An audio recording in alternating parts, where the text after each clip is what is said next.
mitigação disso, é você ter credibilidade. Quanto mais combativo você é, quanto mais você vai desenvolvendo uma reputação que não é da noite para o dia, e aí é triste falar isso para o jovem advogado, mas a gente vai desenvolvendo essa casca, né, com o tempo, como também você desenvolve uma fama também com o tempo, né?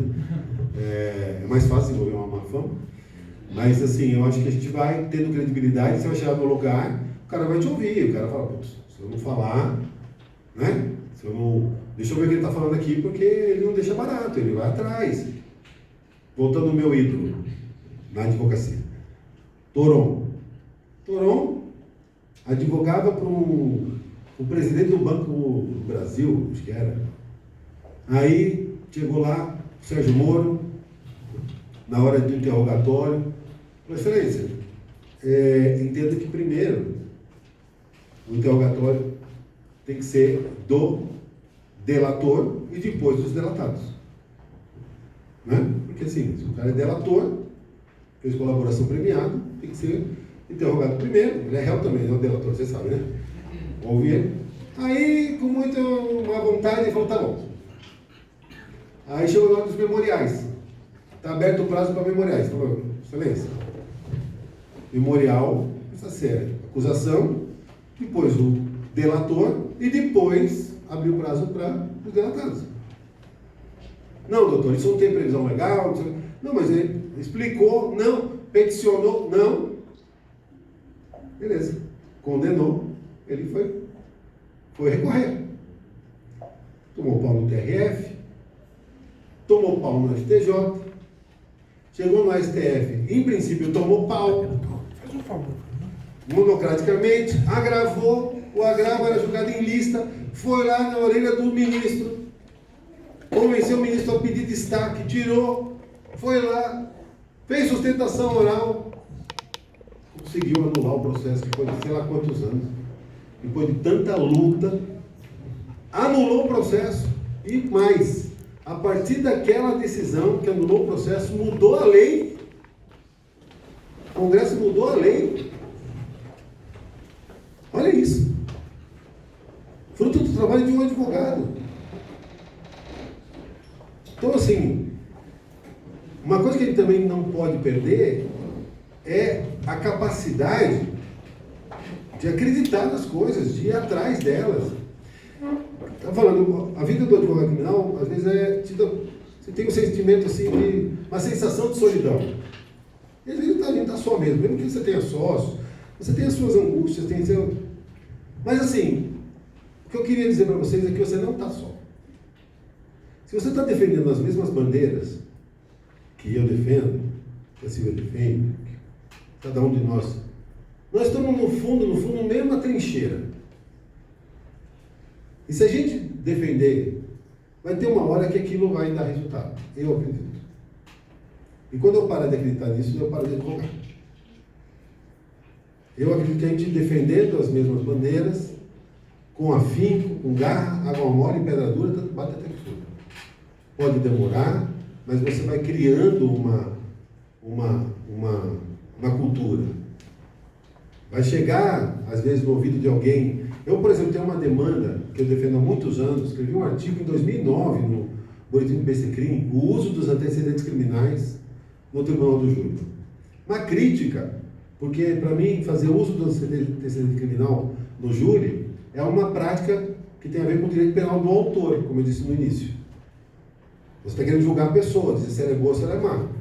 E, na realidade, não é isso que vigora no Estado Democrático de Direito. Assim, eu fiquei muito feliz que agora, pelo menos um ministro do STJ, Reinaldo Soares, ele está concedendo alguns habeas corpus. Concedeu um agora, faz um mês mais ou menos, preventivamente, proibindo o promotor de usar o antecedente como argumento de autoridade no júri. Uma coisa que eu estou... E não fui nem o primeiro. Certamente outras pessoas já são inconformadas com isso. Né? Então a gente tem coisas que a gente vai brigando e batalhando e a gente vai avançando.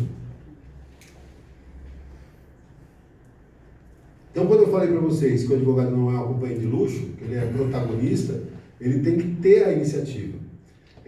A defesa criminal, você pode ter várias formas de fazer a defesa direta, a defesa indireta. Defesa direta normalmente é aquela relacionada ao mérito da causa, né? Olha, não foi crime,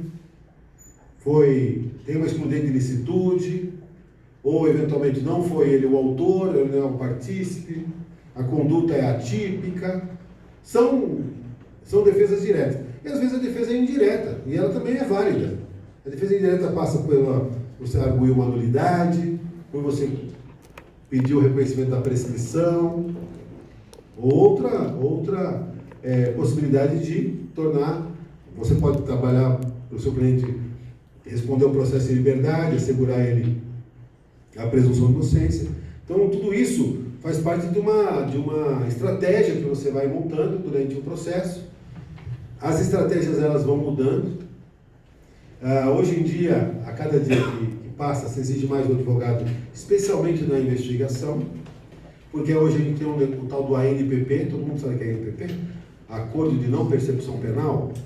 Isso é bom, mas é ruim. Mais é ruim do que bom para mim. Mas assim, o promotor oferece uma denúncia, né?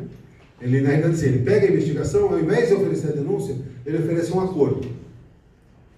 Agora imaginem vocês, se a investigação foi conduzida só sob a ótica da acusação. Não tinha nem advogado, o cara não tinha como constituir um advogado e tal. Tudo aquilo que foi produzido foi sob a ótica da acusação. Na hora que chega na mão do promotor, ele vai te oferecer um acordo, é praticamente um contrato de adesão. Mas a lei não permite isso. Você tem como... A adesão não pode, isso nem é considerado. Mas em que parte? Como assim? Ele confessou? Ele está confessando? Não, então... Mas a transação, por exemplo, ele faz a transação, né? Ele está usando o benefício que ele pode, no caso de uma transação. Então, mas assim, a gente vai falar, ele pode... É lógico, ele pode não aceitar o acordo. Pode aceitar. Então, mas o que eu quero dizer com contrato de adesão é isso. Ele tem duas alternativas. Ou ele aceita, ou ele não aceita. Se ele aceitar, ele vai confessar. Agora, se eu não tenho argumentos, como que eu negocio? Porque acordo pressupõe uma negociação. Acordo, olha, eu estou aqui com um processo, eu tenho tais provas. Fala, tá bom, doutor, eu também tenho tais provas, que refutam as suas provas. O senhor está propondo aqui que ele cumpra tantos meses de prestação de serviço, que pague tantos salários mínimos de... Eu não concordo, eu acho que essa pena está muito alta. Ele aceita fazer o acordo, mas os termos eu acho que tem que ser outros.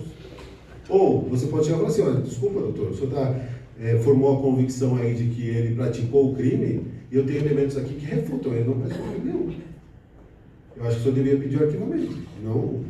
Ou seja, agora, se a gente não fez nada, se a gente não tem nada, se você não tem como questionar nada, você vai chegar lá vai, aceita ou não aceita. Então, eu acho que a gente hoje tem um papel, o advogado criminalista tem um papel também na investigação. Hoje, a investigação defensiva, ainda muito incipientemente, ela está sendo reconhecida. Tem um provimento do Conselho Federal da OAB, o provimento 188 de 2018, né? Que regula ali a investigação defensiva. E a investigação defensiva, ela pode ser um mecanismo de você fazer com que na hora que chega na mão do promotor, você tenha argumentos, ou o próprio promotor conclua que não é caso de oferecer denúncia, nem mesmo um acordo de persecução. E postular o arquivamento. Porque antes a gente fazia a nossa atuação exclusivamente da denúncia para frente. Hoje eu fui convidado, olha o convite honroso que eu recebi, a Patrícia não podia ir, a Patrícia foi para Brasília falar com o ministro Fux, uma demanda trabalhista, que é o respeito à competência de justiça do trabalho, que o Supremo tem usurpado, e a gente, na OAB São Paulo, está brigando para que o Supremo mude esse entendimento. Aconteceu várias decisões aí, caçando decisões da Justiça do Trabalho, né, nas reclamações junto ao Supremo, e ela tem ido falar com todos os ministros, né, já esteve semana passada com o Cristiano Zanin, e hoje foi falar com o Fux. Ela não podia ir no curso de formação dos novos juízes. 131 novos juízes ingressaram agora no concurso 190 da magistratura. Aí ela pediu para que eu fosse lá dar uma aula para o juiz. Eu nem sei o que ia falar agora, esqueci. Mas eu vou lembrar. Bem, eu fui lá, dei um recado. Falei para ele, falei assim, olha, prerrogativa não é privilégio. Prerrogativa é ferramenta de trabalho. Como os senhores e as senhoras têm prerrogativas, né? Também a advocacia é dotada de prerrogativa, mas não é para seu próprio interesse. Raramente vocês vão ver um advogado indo lá falar com os senhores e com as senhoras para postular em causa própria. O advogado vai lá para postular em nome de terceiro, em nome do cidadão. Então, o direito ao acesso ao juiz, de falar diretamente com o juiz, de ser atendido pelo juiz, é um direito que não é do advogado, é do cidadão. Os conflitos que acaba havendo entre advogado e juiz, normalmente, são por violações bobas, como não atender o advogado, como não dar acesso a um processo, não é? Como não permitir que o advogado entre e saia da sala de audiência, por exemplo. Aí, os senhores não me perguntaram, mas se os senhores me perguntaram o que a advocacia espera dos juízes? Olha, posso falar que a gente espera imparcialidade. Que o juiz não tenha receio de decidir de forma contra-majoritária, porque esse é o papel do juiz. Quando o advogado entrar na sala do juiz, eu tenho certeza que, invariavelmente, o advogado vai falar bom dia, boa tarde, boa noite. Ele gostaria de ser respondido. Eu dei uma dessas hoje lá. Quase não era embora. Ele vai chegar numa comarca nova, né, no interior, toda a comarca tem um representante da OAB. Tem uma subseção, e a minha sugestão é que o senhor entre em contato com o presidente da OAB, pede para ele lá. Tenho certeza que ele vai, de bom grado, ajudar na relação com os advogados.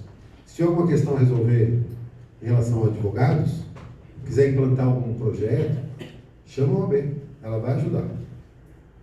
O advogado, o presidente da subseção que está lá, foi eleito pelos advogados daquela comarca, ele representa os advogados. Fui lá, deu um recado lá hoje.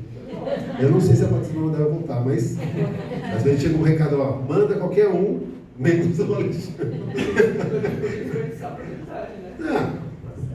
Eu falei, com relação à proximidade do promotor, está aqui estava o Procurador-Geral de Justiça, o doutor Paulo Sérgio, e estava a Defensora Pública Geral também, doutora Luciana. Aí eu falei, o doutor aqui falou do júri, né? Então, é normal, para nós, da área criminal, não tem nenhum problema, promotor e juiz ter amizade. Então, convivendo ali todo dia, somos seres humanos. Eu sei que convivo muito mais com o promotor do que com o advogado. O advogado muda, né? Então, a gente... Mas assim, não tenha medo do advogado.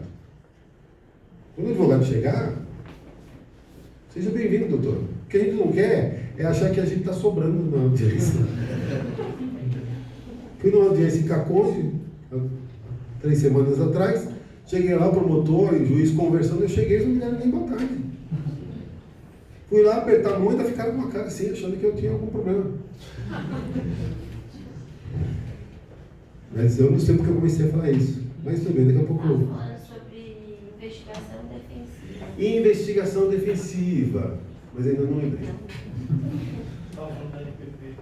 NPP, né? Hoje. Falhou, né? Ah, boa! Na antessala, estava falando com o subprocurador-geral da área criminal, que é o doutor Ivan Agostinho, e ele estava falando que, por semana na Barra Funda, são 500 ANPP. É isso aí, obrigado. Lembrei.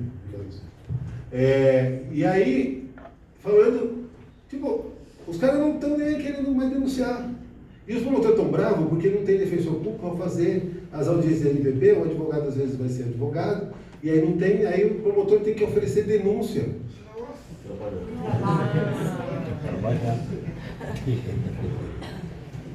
Não é fácil. Já vou encaminhando aqui para o encerramento, mas não sem antes falar das nossas prerrogativas, que eu já mencionei algumas aqui em relação à magistratura, né? O principal e mais importante defensor das prerrogativas profissionais é o advogado. Para que ele possa exercer essa função, ele tem que conhecer das suas prerrogativas. Então, mais importante do que, às vezes, não que não seja importante, mas mais importante do que conhecer as normas processuais penais, o direito penal, você tem que saber usar das ferramentas da advocacia. Como que você vai enfrentar a adversidade? Como você vai colocar a tese do seu cliente? Como você vai fazer que aquilo seja ouvido e aceito se você não tem domínio das suas prerrogativas? Tem advogado que acha que isso é uma bobagem. De forma nenhuma. O cliente, quando contrata um advogado, pressupõe que o advogado está preparado e tem mais conhecimento que ele. Ele vê no advogado como se fosse um super-herói, um super-cidadão. Agora imagina, na hora do vamos ver, o advogado não sabe como reagir, não sabe como se posicionar, não sabe o que ele pode fazer. Tem algumas prerrogativas lá que você, quando você lê o artigo 7, fala, poxa, mas precisou descer a esse nível de detalhamento, como por exemplo, é direito do advogado falar sentado ou em pé. Aí você fala, mas isso aqui é uma bobagem, né? Gente, imagina que você está numa sustentação oral, está sentado. Aí você vai começar a falar de coisa assim, doutor, respeito, né? Vamos levantar, o senhor não está na sua casa. Ou o contrário, você está lá falando de pé, doutor, nem dá uma de pavão aqui não, pode sentar, viu? Está todo mundo sentado, o que o senhor quer falar de pé? São coisas que tiram a liberdade do advogado, que intimidam o advogado. Entrar na sala de audiência, assistir uma audiência que não esteja em segredo de justiça é uma garantia. Mas também eu posso sair a hora que eu quiser. Imagina que eu entro, o juiz torce o nariz. Pois não, doutor? Eu vim acompanhar a audiência. O senhor é parte? Não, não sou parte. Mas interessa para o senhor está sem trabalho hoje? Aí você quer sair? Onde você vai, doutor? Eu vou sair. Não, doutor, o senhor chegou aqui agora, o senhor espera acabar, né? Vai sair no meio, que falta de respeito é essa? São algumas coisas que às vezes você fala, é uma bobagem. Não é uma bobagem. Porque o advogado não tem que se sentir uma visita. Ele está em casa. O fórum é a casa do advogado. Então, essas pequenas e outras grandiosas coisas, é essencial que o advogado tenha conhecimento. Fazer uso da palavra pela ordem. Sempre que houver ali a necessidade de uma intervenção sumária para apontar um erro de fato ou algum documento, algo que faltou. Estava no STJ, fazendo uma sustentação oral no habeas corpus. Estava empolgado na minha sustentação oral. Porque a nulidade, parará, porque não fui intimado, eu tinha pedido para ser intimado, Aí terminei. Aí foi para o relator, ministro Napoleão Nunes Maia. O ministro Napoleão estava virado do giraia. Começou a me bater do nada, falou que é um absurdo. Presidente, é um absurdo. O advogado vir aqui à tribuna sustentar algo que não está no habeas corpus, não juntou o documento. Tomei até um susto. Falei, excelência, pela ordem. Não, doutor, o senhor já falou, agora o senhor... Eu quero a garantia da palavra, presidente. Falei, excelência, pela ordem, está nas folhas 678. Doutor, o senhor vai ficar me interrompendo agora? Que não é a casa da mãe Joana. Falei, excelência, pela ordem, o documento está nas folhas 678. Me calo. Aí ele foi, me detonou, delegou a ordem. Aí passou para o segundo ministro Sebastião Reis. Ministro Sebastião Reis, já lá atrás, isso tem mais de 10 anos. E o Sebastião Reis falou assim, presidente, eu peço vista. Aí eu, obrigado, fui embora, voltei para São Paulo, cabisbaixo, tomei uma paulada. Chegou no dia seguinte, estou no escritório, 10 horas da manhã, toco o telefone, a minha secretária é do STJ. Alô? Doutor Alexandre de Sá? Falei, sim. O ministro Napoleão quer falar com o senhor, só pode atender? Eu falei, posso, botei no viva voz. Aí, doutor Alexandre, Sim, que é o Napoleão. Oi, excelência, tudo bem? Tudo bem, eu estou ligando para pedir desculpa para o doutor. Eu falei, mas por que, excelência? Não, porque eu fui muito grosseiro com o doutor, falei que o documento não estava nos autos, e depois, analisando melhor, eu encontrei o documento, o senhor tinha razão, e eu estou ligando para dizer que eu estou mudando meu voto, eu vou votar pela concessão da ordem, já adianta ao senhor. Queria saber se na semana que vem o senhor pode vir à sessão. Eu falei, mas é necessário que eu vá? Não, eu faço questão que eu quero me desculpar para o senhor publicamente. Eu falei, não é necessário, excelência. Ele falou, não, mas eu faço questão porque o que eu falei foi público, eu quero também pedir desculpa publicamente. Acabei não indo. Mas assim, mas notem, se eu não tivesse feito a intervenção sumária, indicado ali o documento, tinha tomado pau. Ah, mas ele foi grosseiro do mesmo jeito, tudo bem. O senhor foi para a corregedoria? Não fui. Mas assim, deu resultado. Agora, por vezes, os advogados não sabem fazer uso da pela ordem. Fica assistindo o TV Câmara, os caras fazem uns pela ordem que não tem nada a ver, fica falando, excelência, pela ordem, queria falar, mandar um abraço lá para uma correligionária, que faz aniversário hoje. Aí você acha que é assim, não é assim. Pela ordem, também algumas pessoas já me perguntaram, tem uma aluna que falou assim, quando faz uso da palavra pela ordem, que está falando o nome da OAB? Eu falei, não. É pela ordem dos trabalhos, porque tem algo em desordem. Está algo fora da ordem. Então, pela ordem, excelência, pela ordem dos trabalhos. Pela ordem, excelência. O documento está em tal lugar. Pela ordem, excelência, não é esse o procedimento. Estava eu na audiência, chego doido para pegar a testemunha, a irmã da vítima, que era uma mentirosa, uma fofoqueira. Aí ela quando ela entra, a senhora é irmã da vítima, é isso? Isso. Então tá, então a senhora está dispensada do compromisso de dizer a verdade. Eu falei, excelência, pela ordem, não está não. Como não está não, doutor?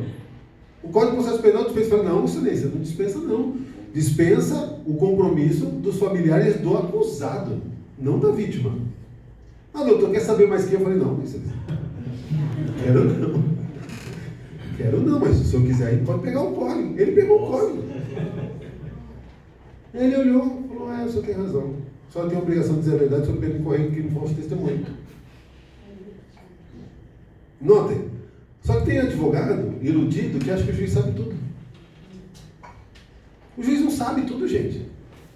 Não tem nem condição de saber tudo. Quem é que mais sabe? Você. É você que tem que saber. Ah, mas eu não sei. Estuda mais. Você tem que saber. Você tem que ser o protagonista. Então, voltando às prerrogativas. Saiba quais são, como usá-las. Vou dar mais um exemplo. Estava lá no júri, aconteceu não sei o quê, não lembro mais agora. Falei assim, excelência, pela ordem, isso anula o processo. Não, doutor, não sei o quê. Tá. Falei, tá bom, excelência. Se não entende melhor, excelência, quero que conste na ata. Você sabe que as nulidades ocorridas no plenário do júri, se não forem arguídas na hora, precluem, né? Querem que conste na ata. Falou, não, doutor, não vou constar na ata. Falei, por que não, excelência? Porque a ata, quem determina o que vai para a ata ou não sou eu. Falei, desculpa, excelência, mas a ata tem que refletir as ocorrências do processo. Se eu fiz um requerimento, Vossa Excelência deferiu, tem que constar na ata. Não, doutor, não vai constar na ata. Mais alguma coisa? Eu falei, sim, Excelência. Arruma outro advogado para fazer o júri. Tirei a beca e fui saindo. Falei, não, doutor, você vai? Eu falei, vai embora. O senhor não fez constar na ata? Como que depois eu posso recorrer da decisão? Não, doutor, o que o senhor quer? Eu quero que conste na ata.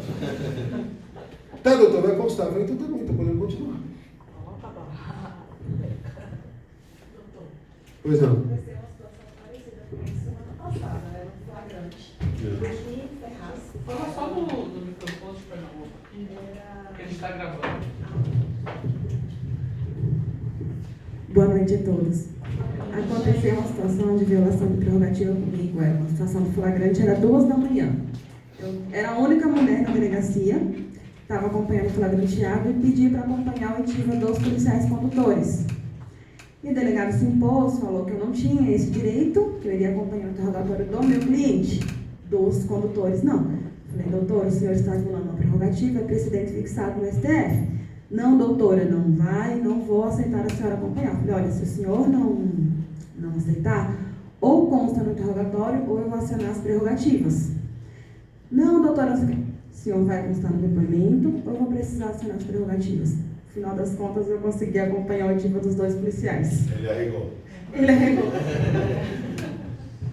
Muito bom, parabéns, parabéns. O que ela falou da questão de prerrogativas, ela está certíssima. Prerrogativa, como eu disse, principal, primeiro defensor é você. Tá? Agora, lógico, uma situação extrema, a gente é a classe mais solidária que tem. Eu não vou falar que é a mais solidária porque os motoboys ganham da gente. Mas fora os motoboys, a classe mais solidária é a advocacia. Eu queria saber qual outra classe os colegas se dispõem a dar curso e palestra para ensinar o pulo do gato para os outros profissionais. Qual outra classe que na hora que o bicho pega lá na delegacia, às vezes no final de semana, no meio da madrugada, que você liga e vai aparecer lá uns 3, 4 colegas para te dar suporte? O médico, gente, vem aqui, eu estou passando perrengue. Se vira aí, meu filho. Nós somos muito solidários. A Comissão de Direitos e Prerrogativas, ela é um grande tesouro que a OAB tem. Toda ela trabalha voluntariamente. Aliás, tudo na OAB é voluntário, né? É um trabalho voluntário que, aliás, uma curiosidade de tesoureiro, a Silvia já ouviu falar, a Débora também. Nós, na OAB São Paulo, temos todo ano que fazer um balanço. Somos uma entidade sem fins lucrativos. E as entidades sem fins lucrativos têm que mensurar o valor do trabalho voluntário, para constar no balanço, uma norma do Conselho Federal de Contabilidade. Nós fizemos uma estimativa no passado, pegando todo mundo que trabalha de voluntário na OAB, diretores, conselheiros, membros de comissão. Estimamos que cada um só trabalhe 2 dias na semana para a OAB, cada dia de trabalho só 2 horas, e que avaliamos por baixo que o valor da hora trabalho é R$20. Quanto vocês acham que deu? Fazendo esse cálculo por baixo, como eu falei para vocês. R$190 milhões. O valor do trabalho voluntário do ano passado. Está no balanço da OAB, pode ir lá. Está lá no site, demonstrativo financeiro 2023. Você vai ver lá. Valor do trabalho voluntário, R$190 milhões. A gente vai tirar do bolso, pagando só essa merreca. Ou seja, a nossa entidade é a maior entidade filantrópica do país. Metade do trabalho, eu estou falando mais ou menos metade, mas parte do trabalho é para a advocacia. Você vai falar, tem aqui a Comissão de Cultura e Eventos, tem a Comissão da Jovem Advocacia, tem a Comissão, sei lá, são comissões voltadas para a advocacia. Vai ter um monte de trabalho voltado para a sociedade. É a Comissão de Direitos Humanos, é a Comissão do Meio Ambiente, é a Comissão Proteção Animal, é a Comissão... Que outra entidade você conhece que faz tanto trabalho voluntário? Desafio. Então, meus amigos, basicamente eram essas as minhas colocações iniciais. Estou aqui disposto a responder perguntas, mas deixando essa mensagem. Seja o protagonista dos seus casos. Né? Não se deixe diminuir. Porque, assim, quando a gente não se valoriza, as pessoas também não nos valorizam. Se ela não tivesse se imposto, o delegado ia fazer do jeito que ele queria fazer. Ela que tem que lembrar o delegado que o procedimento garante a participação do advogado. Como assim? Não pode acompanhar? Está lá constituído o advogado. Ele não vai fazer pergunta. Até poderia também. Né? Se fosse um pouco mais democrático. Ele vai falar, doutor, faltou algum esclarecimento? Não. Né? Porque a gente aprende aquelas doutrinas ultrapassadas, no inquérito não tem contraditório para a defesa. Não, isso não é verdade. Isso não é verdade. Por que não tem? Uma pena que o Estado não garante a todos o contraditório para a defesa no inquérito. Que realmente, se o cara chegar sem advogado, vai ficar sem advogado. Em juízo, não. É obrigado a constituir, nomear um advogado. Agora, se ele conseguiu família conseguiu constituir um advogado e tem direito de participar, sim. Durante a tramitação do inquérito, posso formular requisitos, posso oferecer provas. E a investigação não é para acusação, coisa que eu já ouvi de muito delegado. Vai falar com o delegado, doutor, mas eu gostaria que o senhor ouvisse tal pessoa. Doutor, prova para defesa o senhor pede lá em juízo, aqui é só faço prova para acusação. Está errado. Ele tem que investigar. Se ele tem um viés acusatório na hora de investigar, ele está fadando essa investigação ao insucesso. Ele está aplicando ali uma visão de túnel, direcionando. Muitas vezes a investigação mal feita, ela é justamente por causa desse viés acusatório, desse viés de achar, de querer buscar, investigar do acusado para a prova, não da prova para o acusado. Você tem que investigar as possibilidades. E aí, se elas conduzirem a aquela pessoa, beleza. Agora não. Só tem tu, vai tu mesmo. Você vai arrumar alguma prova, algum elemento que vai te dar alguma satisfação. Fala, não, é ele. Não podemos permitir que isso se repita. Eu espero ter contribuído, ainda que não sejam aos criminalistas, mas a todos vocês, com essa minha eterna indignação, né, do papel do advogado para a consecução da justiça. Muito obrigado.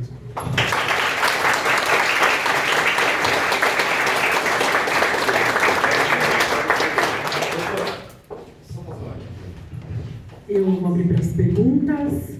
Pode falar no microfone, por favor?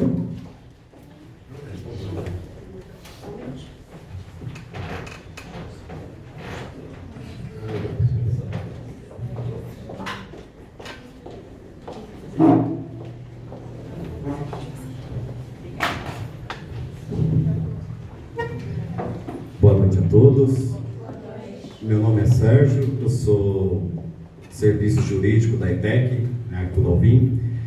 A minha pergunta ao senhor, né, e tantos outros advogados, né, é até mesmo uma dúvida também, e a gente vê isso muito acontecer até diante da televisão, né? O senhor, quando vai fazer a defesa de uma pessoa que o senhor sabe que ela cometeu aquele crime, vamos supor, eu matei a Simone, o senhor sabe que eu cometi esse crime, né? E na hora dessa sustentação, o senhor consegue fazer a minha defesa, né? No coração das pessoas que lá foi defendido, que foi, né? Como que o senhor se sente? O senhor fazendo a minha defesa, como se o senhor se sente depois, sabendo que eu cometi o crime, né? Me tirou da cadeia e mandei ela para a morte, mas, né, eu estou pagando os pecados. Então essa é a minha pergunta. Ou vice-versa também, né? Olha, essa é realmente uma dúvida bem recorrente. Algumas pessoas vão além, perguntam assim, o senhor consegue dormir já com consciência? Então, começo por aí. Durmo muito bem, com a consciência super tranquila. Mesmo sabendo que defendi uma pessoa que era culpada do crime. Porque eu compreendo que é o meu papel a defesa. O que me deixaria intranquilo é não exercer a minha função. A gente ouve muito, né? Algumas pessoas falam, e tome cuidado com o que as pessoas falam. Os ditados populares não necessariamente são verdade. Onde a fumaça fogo, essas coisas nem sempre são verdadeiras. Então, quando fala assim, o advogado é o primeiro juiz da causa, todo mundo fala assim. Depende. O que você quer dizer com isso? Se for no sentido de que o advogado é o primeiro juiz porque ele vai analisar a viabilidade da tese, olha, eu estou com tal demanda, estou pensando em acionar, você acha que vale a pena? Aí o advogado avalia e fala, não, você tem chance de êxito. Nesse sentido, beleza. Agora, se for no sentido de julgar o cliente, que é o que muita gente... não, eu não defendo esse tipo de crime. Para mim, isso é a pior barbaridade que o advogado criminalista pode falar. Com todo respeito aos colegas, de repente tem alguns aqui que atuam e discordam de mim. Mas para mim, o advogado criminalista não escolhe causa pelo crime. Para mim isso é, sabe, eu atuo, sou criminalista, mas eu não defendo estuprador, eu não faço atuação no tráfico, eu não tenho isso. Não, então vai fazer outra coisa, meu filho. Se você vai julgar o seu cliente já de saída, Porque o seu cliente pode ser, está sendo acusado de uma atrocidade, ele pode ser inocente. Mesmo que ele seja culpado, você tem que ter a consciência de que o seu papel é defender. Ah, mas e se eu fizer uma defesa tão bem feita que ele vai sair impune? Parabéns. Ah, mas como que você concilia isso? Gente, talvez eu use uma explicação que para alguns não vai ser adequada, mas para minha fé é. Né? Eu estou defendendo a pessoa. Eu sou cristão. Jesus Cristo, ele fala assim, eu não amo o pecado, eu amo o pecador. Então, quando eu defendo uma pessoa, eu não estou defendendo o crime dela, eu estou defendendo ela. E assim, o que vai acontecer com a vida dela depois, eu não sei. Eu não sei se eu defender alguém que cometeu um crime e ele for absolvido, se ele vai fazer bem ou não para a sociedade. Pode ser que ele faça. Ah, mas pode ser que não faça. Pode ser que não faça. Mas não está na minha esfera de controle. E nem sempre eu tenho os elementos para julgar com certeza se a pessoa fez ou não. Eu peguei um caso uma vez, em 2005. Olha aí, já faz tempo. Meus exemplos estão ficando meio velhos, porque eu estou ficando velho também. Aliás, me tornei avô há pouco tempo, mostrei na Silvia vídeos na minha neta, coisa mais linda. Mas eu peguei um caso em 2005. Eu lembro bem que é 2005, foi quando meu filho nasceu, meu filho mais novo. Aí, o caso era o seguinte: um rapaz chamado Alexandre estava preso há 5 anos, foi nomeado para defender ele, por ter matado a filha dele, chamada Alexandra. Dá para lembrar bem, né? A filha dele chamada Alexandra, que tinha 4 meses. Segundo a denúncia, ele teria pego ela pelas pernas e dado com a cabeça dela na parede, porque ela estava chorando na madrugada e ele perdeu a paciência. Ele estava preso há 5 anos, no processo tinha matérias, vários jornais, repórter Cidadão, como Marcelo Rezende, e outros sensacionalistas, não tinha da tempo naquela época, eu acho. E aí eu peguei o caso, fui nomeado, né? Vou estudar. Cheguei lá, em casa, vou estudar. Aí comecei a ler o processo. Aí fui ler o depoimento da mãe da menina, mulher do cara, ela falando que ele foi, eles estavam dormindo, a cama deles era encostada na parede, o berço ficava desse lado, ele estava aqui, a criança chorou, ele foi impaciente, pulou por cima dela, pegou a criança, deu com a cabeça dela na parede e tal. Daí quando ela foi, já estava sem vida, eu li aquilo, falei, caramba. Aí ele usuário de droga, já me bateu, tinha lá BO, ele já tinha sido pego no 16, a antiga lei de droga, tinha lá um BO que ela fez contra ele de lesão corporal leve. Aí peguei aquilo, eu li, aí peguei o laudo necroscópico. Terminei de ler o processo e falei assim, o que eu vou fazer aqui? Como eu vou defender esse maluco? Né? Aí eu falei assim, Alexandre, você é advogado criminalista, você tem que defender, você tem que estudar, mas não ser preguiçoso. Aí eu comecei a ler de novo. Aí eu li, comecei a ler. Aí cheguei no laudo de novo. Aí no laudo, eu lembro bem, a lesão era o seguinte: ela morreu de asfixia decorrente de broncoaspiração de líquido subdural em função de um traumatismo crânioencefálico. No occipital tinha uma fissura de 1 centímetro. Aí eu li aquilo, não tinha Google ainda, gente. 2005. Aí não tinha nem como botar no Google. Não tinha inteligência artificial ainda. Aí eu tive que ir buscar, né, livros e tal. Mas uma coisa que me chamou a atenção é que ela falava que ele deu com a cabeça dela na parede. E eu li o laudo, não falava de afundamento de crânio. E aí eu fui no quarto do meu filho, 4 meses, estava lá no berço. E eu olhei, ele cabeçudinho. Eu olhei e falei assim, se eu pegar esse moleque pelo pé e der com a cabeça dele na parede, o que vai acontecer? Eu falei, por mais que ele fosse cabeçudinho, a mim tinha 4 meses. Eu estou com a cabeça dele na parede, eu vou detonar as pernas dele. Não tinha no laudo nenhuma lesão nas pernas. Não tinha afundamento de crânio, não tinha perda de massa encefálica, tinha o quê? Morreu de asfixia. Eu falei, aí eu fui no dia seguinte, fui pesquisar, aí chamei a mãe do réu. Tinha lá o contato dela, Dona Bertonilha. Olha, tá vendo? Dona Bertonilha, desculpa chamar a senhora, eu fui nomeado, vai ter o júri do Alexandre e tal. E eu queria fazer uma pergunta. A senhora viu a sua neta depois que ela morreu? Lógico que vi, doutor, foi eu que troquei. Eu coloquei a roupinha nela, coloquei ela no caixãozinho e tal, não sei o quê. Poxa, eu sinto muito e tal. Foi muito triste. Eu falei, qual lesão que ela tinha? Que tipo de lesão que ela tinha? Não tinha nenhuma lesão, doutor. Como assim nenhuma lesão? Não tinha nada. Parecia que ela estava dormindo. Um anjo. Quando falar que não tinha nada, ela tinha no pescoço aqui do lado, aqui, tinha um risquinho assim, sabe, embaixo da pele? Como se fosse sangue, assim, uma coisinha. Não tinha nada, doutor. Nada, nada. Não tinha nenhuma lesão na cabeça, não. Aliás, a mulher falava ainda que ele tinha mordido a menina. Na face, não tinha nada. Mas, Dona Bertonilha, essa menina não caiu, não? Falei, como o senhor sabe? Falei, porque caiu? Falei, então, eu não vi, mas na realidade a minha vizinha, ela ouviu uma discussão da minha nora com a mãe dela, e a mãe dela estava lá no meio da cola, eu vou falar que você deixou a menina cair. E a mãe que ele passou, ficou tal, e falei, não tem como ouvir essa vizinha? Ah, tenho.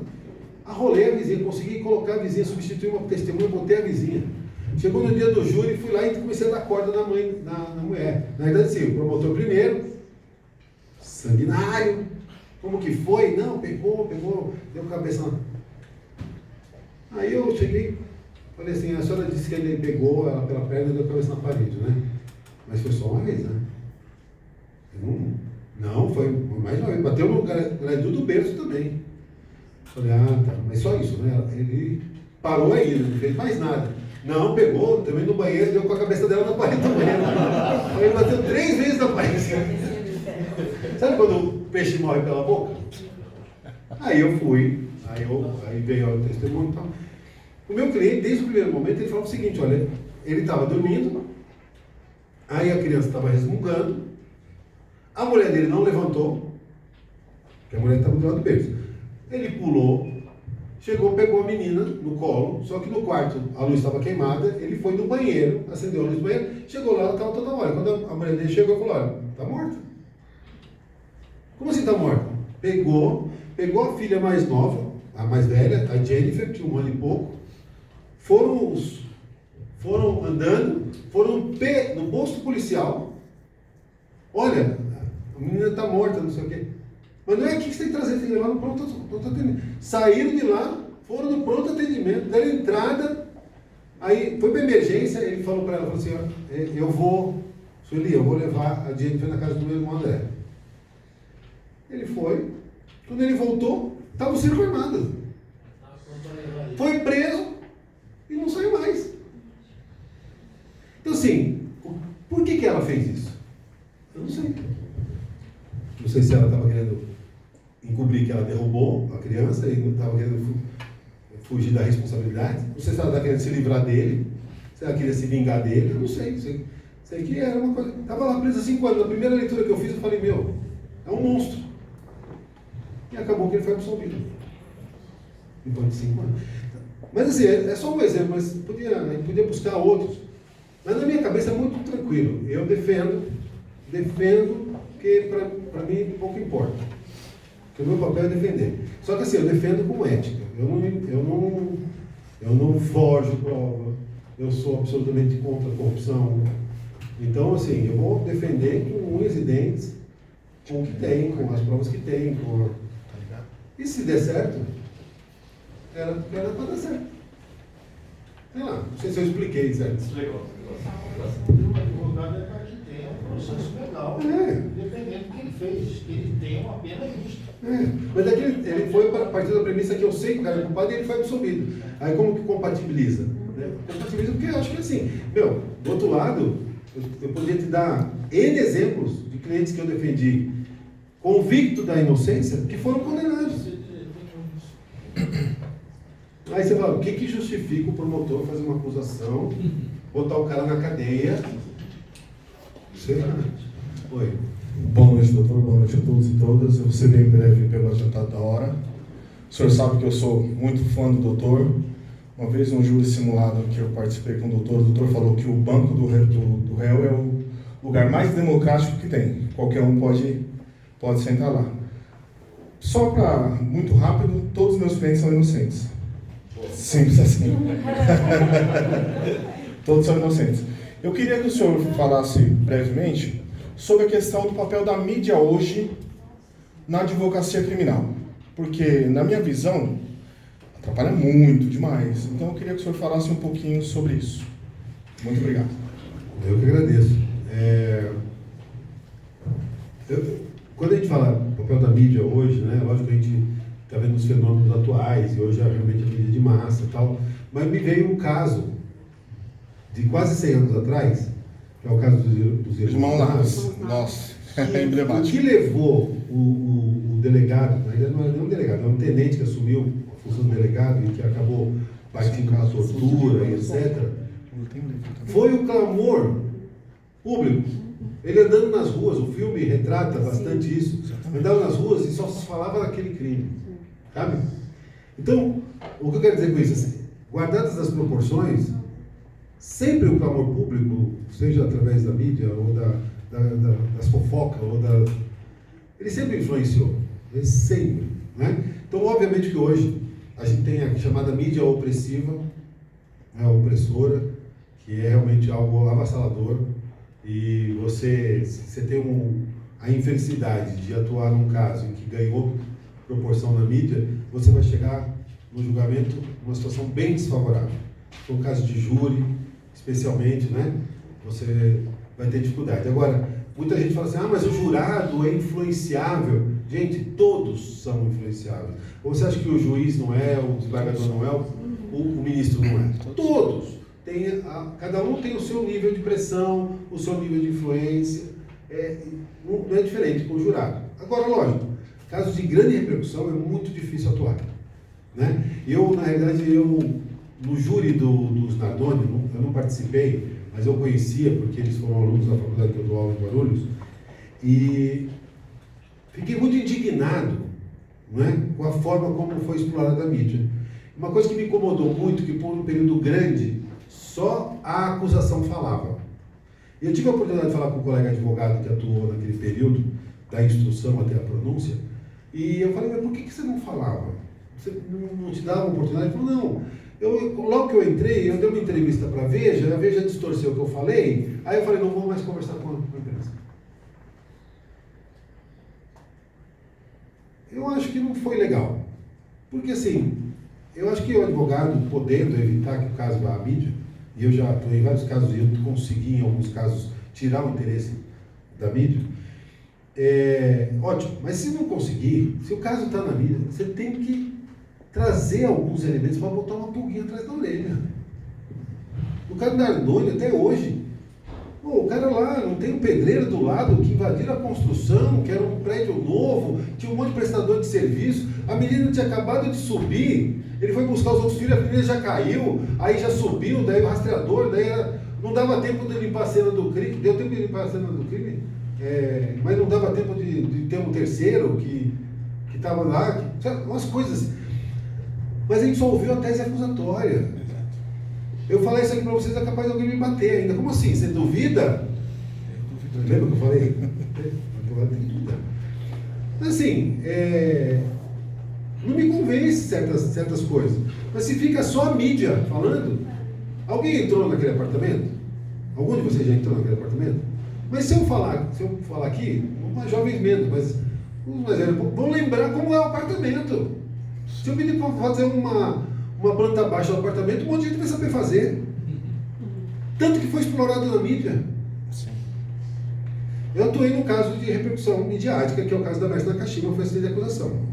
E eu tenho uma palestra que eu falo da influência da mídia no Tribunal do Júri, e eu trago duas reportagens que mostram como a mídia ela pode induzir em erro a opinião pública. Por exemplo, no caso de Misael. Quem é que lembra que foi identificada a terra na represa no sapato do Misael? Alguém lembra? Lembra que tinha os cristais? A alga. Não, a alga sim, mas Os O cristais. sapato dos da terra. Não, tudo bem. Então tá lembrando certo. Mas assim, teve uma reportagem na Globo, no Fantástico, do Almir Salaro, que ele vai lá e mostra toda a representação do exame no laboratório, mostrando que foi tirada a terra do sapato de Israel, confrontado com a terra da represa, e que os cristais da terra eram compatíveis e que isso provava. Saiu no Fantástico. E se eu falar para vocês que isso não existe? Que o laudo que tentaram fazer essa prova deu inconclusivo. Mas o Almir Salaro deu como compatível. Teve um outro, isso já no domingo espetacular da Record. Vocês lembram como que ela foi morta?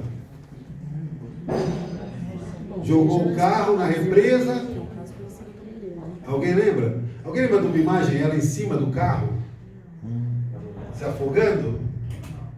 Por quê? Eles fizeram uma representação de que ela teria, o carro teria entrado, ela teria saído, teria subido em cima do carro e teria morrido afogada. Por quê? Porque quando tiraram o carro, o teto do carro estava amassado. Só que depois se provou que o teto estava amassado porque o bombeiro, na hora de fazer buscas, ele jogou um lastro chamado poita, que é um concreto desse tamanho, e a poita amassou o teto do carro. E a Mércia não morreu fora do carro, porque ela morreu dentro do carro. Porque na hora que foi examinar o carro, lá dentro do carro estavam os cabelos e os dentes que caíram pela decomposição do cadáver. Então ela não podia estar fora do carro. Se ela tivesse morrido fora do carro, não ia entrar o cabelo e o dente dentro do carro.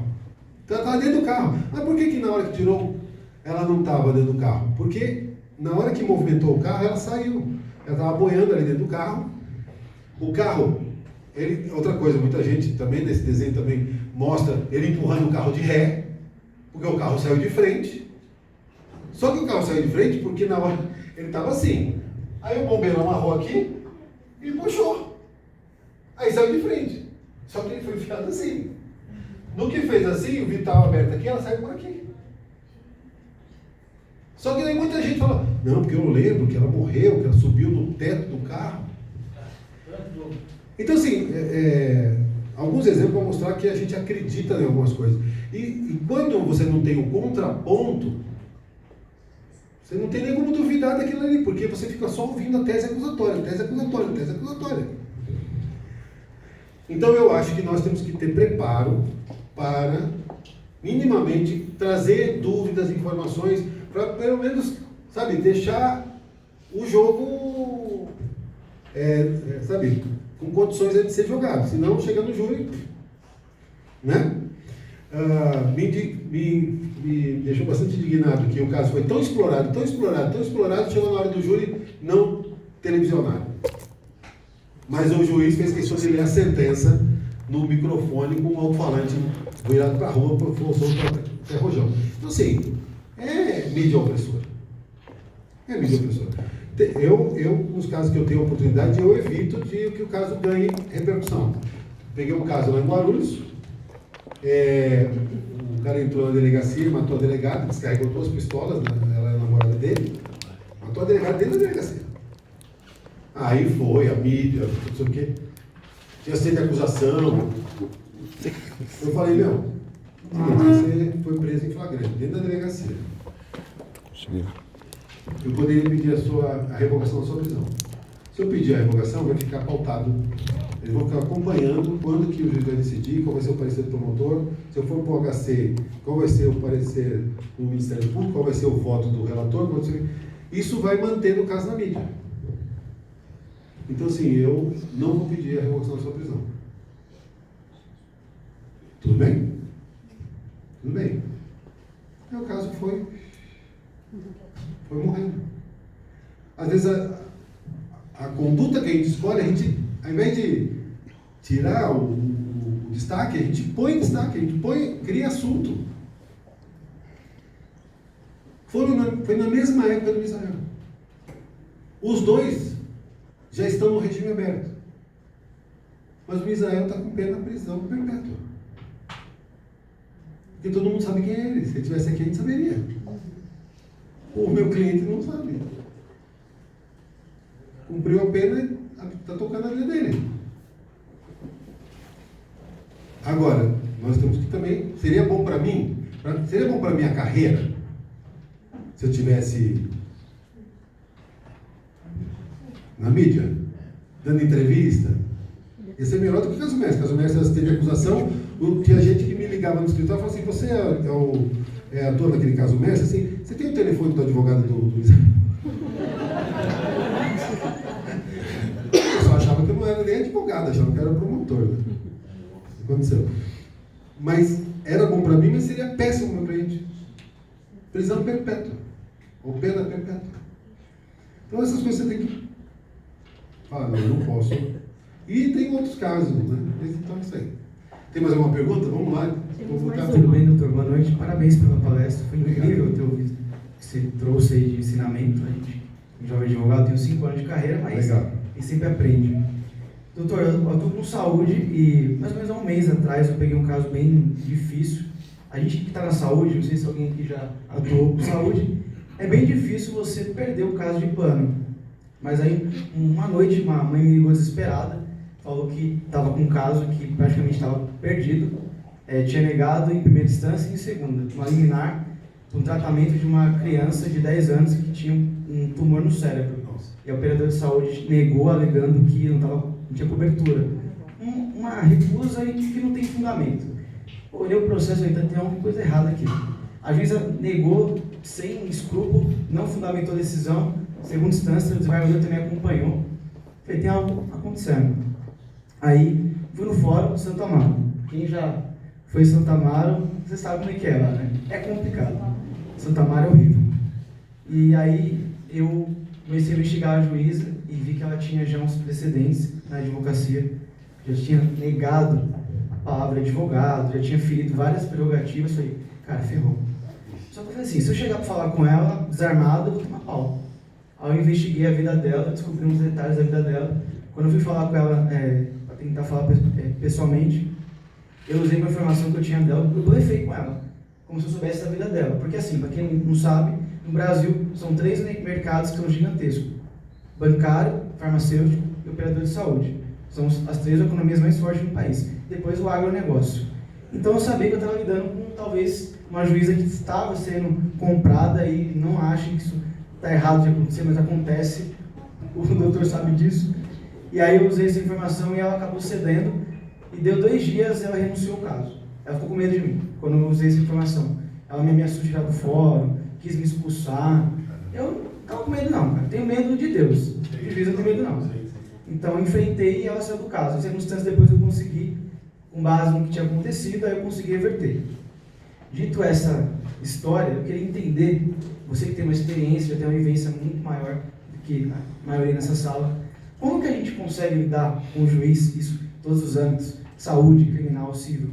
Como que a gente pode lidar com o juiz, quando a gente pega um juiz autoritário, que não respeita a prerrogativa? O que você acha? Até onde a gente consegue ir como advogado? Eu posso acionar a OAB, eu posso bater de frente, se o juiz me ameaçar, como que eu uso minha prerrogativa da melhor forma possível, sem me comprometer na minha carreira? Porque eu sei que o juiz é complicado de lidar. Olha, primeiro assim, parabéns pela coragem.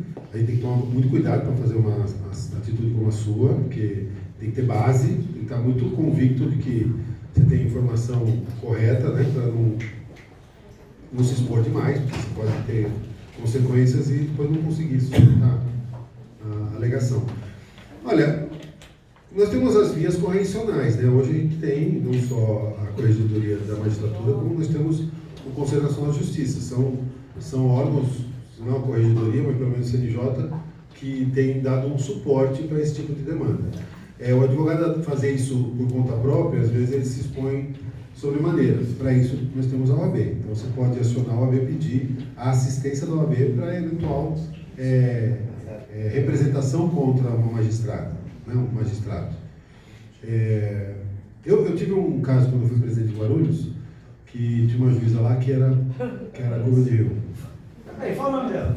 Márcia Blanc. Essa mesmo. Foi essa juíza que eu peguei. Cara, foi pensando. Cara, parece que é um. Você falou Guarulhos, eu falei, é lá. É daí que saiu o diabo. Então, aí eu fui, fiz uma representação. Hã? Ah, mas é mesmo. Eu fiz uma representação, aí fui falar com o corregedor na época, e o corregedor deferiu, eu tinha pedido o afastamento liminar dela, ele deferiu, falou que ia marcar uma correição. Cala a boca. Não resolveu nada. Não, resolveu, nesse caso resolveu. Não, resolveu mais ou O cara menos. voltou, né? Não, resolveu em partes. Aí já é um problema legislativo, a gente tem que pensar nas punições dos juízes, né? Porque, mas é o que aconteceu. Aí ele marcou a correção, foi dia 6 de outubro de 2016. Aí eu falei, Então tá. Convoquei a advocacia, fomos em 150. Eu vi essa matéria, tava no Conjur, né? 150 advogados, chegamos lá. Aí os corregedores, doutor, pelo amor de Deus, não dá para ouvir todo mundo? Eu falei, não, tudo bem, que eu selecionei 20. Não, 20 não, 10 advogados ouviram. Aí fui o advogado da causa, atuei lá, quem foi o relator foi o desembargador Solete. Nós ganhamos, ela foi removida. Na verdade, assim, logo na abertura do processo, o corregedor, não, eu estou aqui votando pela instauração do processo, mas sou contra o afastamento liminar. Quando veio o Dimas Mascaretti, o presidente, falou assim, não, com todo respeito, doutor, o caso é muito grave, eu sou a favor do afastamento liminar. Aí foi para o revisor e falou, eu também sou. Aí voltou para o corretor, pensando melhor nos argumentos, eu também acompanho. Por unanimidade, afastaram ela. Instaurou o processo, fizemos a instrução, foi condenada, remoção compulsória. Ficou na geladeira um tempão, depois foi para Itapevi também botaram para correr, acho que foi para lá que você tomaram. Infelizmente. Mas a questão é que é caso, né? E quando a gente consegue a aposentadoria, ainda é uma aposentadoria proporcional. É assim, doutor, de verdade, é um risco para a advocacia. Eu vou falar por quê. Porque ela falou na minha cara, e foi isso que me deixou bravo. Ela falou, se morrer, eu assumo a responsabilidade. Ela queria tirar das minhas costas, porque, gente, esse caso, tive minhas noites de sono. Porque imagina uma mãe ligar para você de noite e falar, meu filho vai morrer. E aí eu consegui no último dia do prazo. Esse caso, eu vou pendurar no escritório. No último dia eu consegui. Então é um risco, porque ela negou a liminar uma criança. Imagina se é você daqui nos anos. Eu penso, se é meu filho, se é o seu filho, ela não pode atuar como juíza mais. Ela tem que sair fora. Ainda bem que você falou desse caso. Quem sabe um dia? A gente pode se unir e derrubar aquele... Não, mas assim, uma coisa que a gente tem que buscar, a alteração legislativa, é a punição dos maus juízes, que acabam prejudicando toda a carreira, né? A gente tem excelentes magistrados, mas aí você tem ali uma meia dúzia. Na advocacia a gente também tem que coibir isso. Então por isso que o nosso tribunal de ética tem que ser efetivo, para também a gente garantir a seriedade. Mas é isso, gente. Muito obrigado. Já cansei vocês.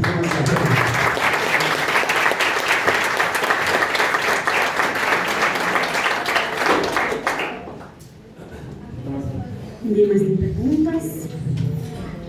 Então agora eu gostaria de chamar a doutora Silvia Brito para entregar o certificado ao nosso nobre palestrante e uma lembrança da nossa subseção. Nossa, que chique isso. Deu certo?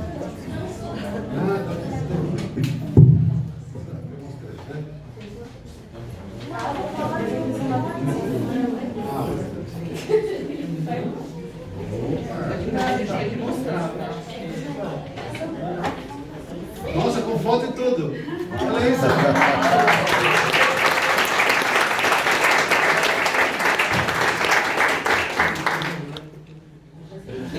Essa aqui foi inusitada, hein? Parece um ovo de Páscoa, mas não é, tá? Silvio, amigo. Parece um ovo de Páscoa, mas não é, tá? Muito obrigado.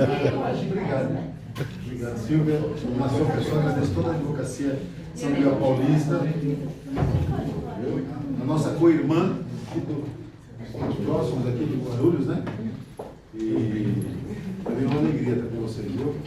Ter a oportunidade de falar um pouquinho sobre essa nossa paixão em comum. Dá a sensação de que a gente não está sozinho. Não estamos mesmo. Ô, Zanja, só vocês esperarem um minutinho, pode tirar uma foto daqui pra cá, por favor? Tá, sim. Ah, legal. Então, parece todo mundo.